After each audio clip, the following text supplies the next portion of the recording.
Student José Marciano Gutiérrez Orcu. Introduction. With this presentation of this work, we give an analytical panorama about our maritime environment and how it affects economically, politically, and socially in our country.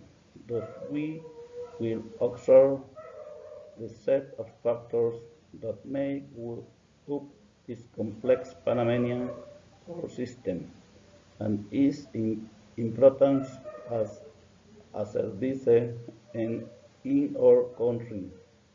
In the framework of the analysis of the environment, we which of about the points that play an important role in the Panamanian maritime field, their strategies, management, policies, and how they manage to set in the market, promoting their objective and specific goal of business success.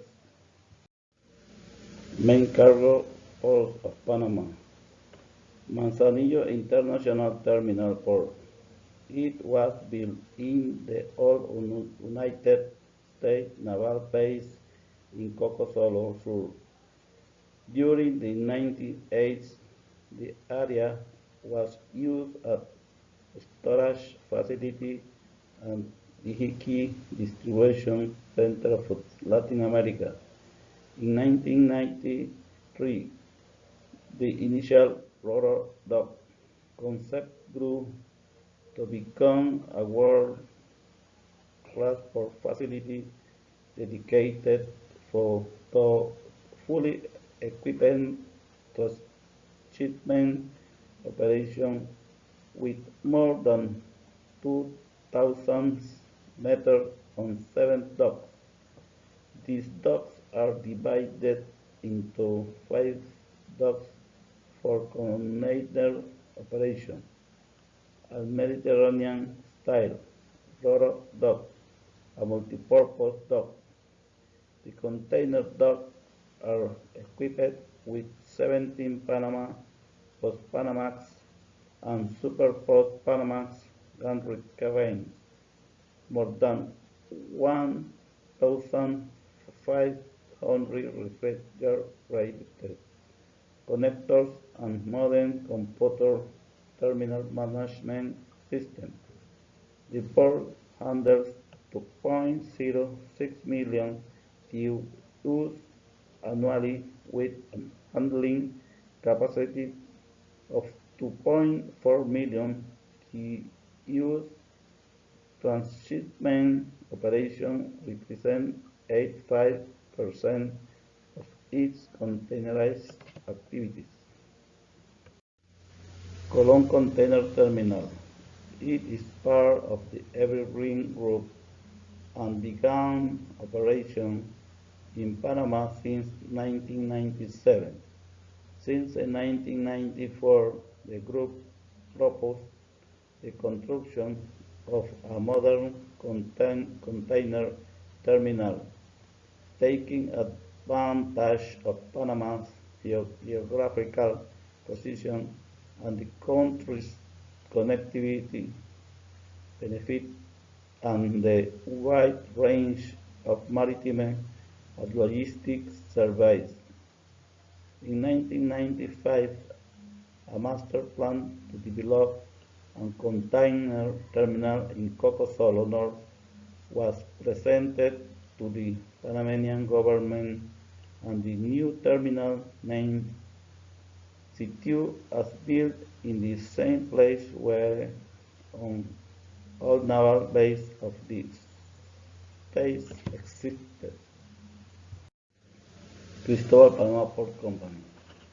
It is one of the oldest operating ports in Panama, operating commercially for more than 150 years. Cristobal was built to receive workers and materials during the construction of the Trans-Inca Railway. Columbus originally named Spin Wall, was the gateway into the Atlantic for ships carrying passengers from New York, fuel and wood, and it was in operation for 50 years before the inauguration of the port of Balboa. Cristobal is operated by Panama Ports Company, who is in charge of its administration and of Balboa on the Pacific side since 1997. After receiving a concession granted by the state and extendable for 25 years under law 5 of December 16, January 1997.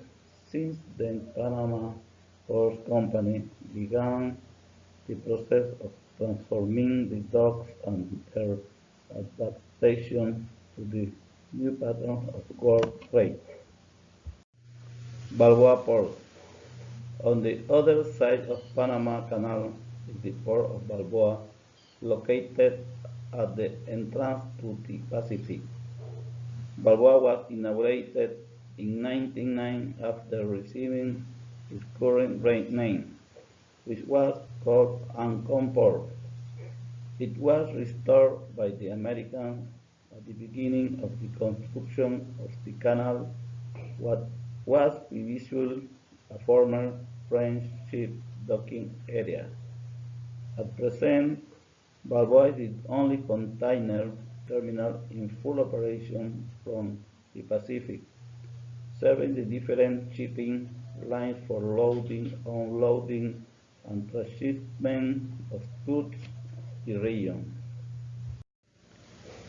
PSA Panama International Terminal. It is a new port terminal built by a public company of the government of Singapore on the west side of the Pacific entrance of the canal, precisely in the old Roman naval base.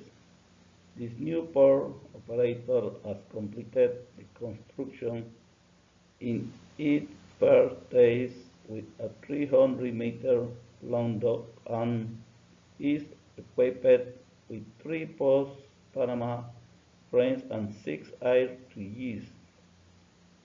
The terminal began operation in December 2010 with the receipt of iron products and other supplies for the expansion of the canal. Its container operation formal began in 2012, reaching the handling of 53,460 TEUs. Conclusion.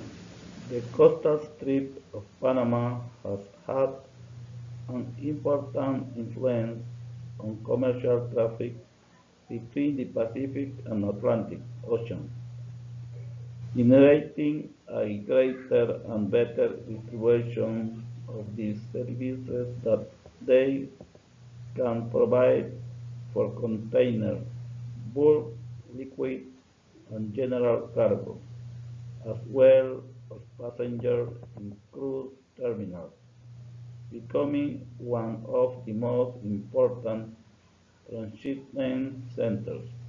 Likewise, an important network of national ports has been developed dedicated to wide variety of activities that benefit both the local and international markets. Thank you.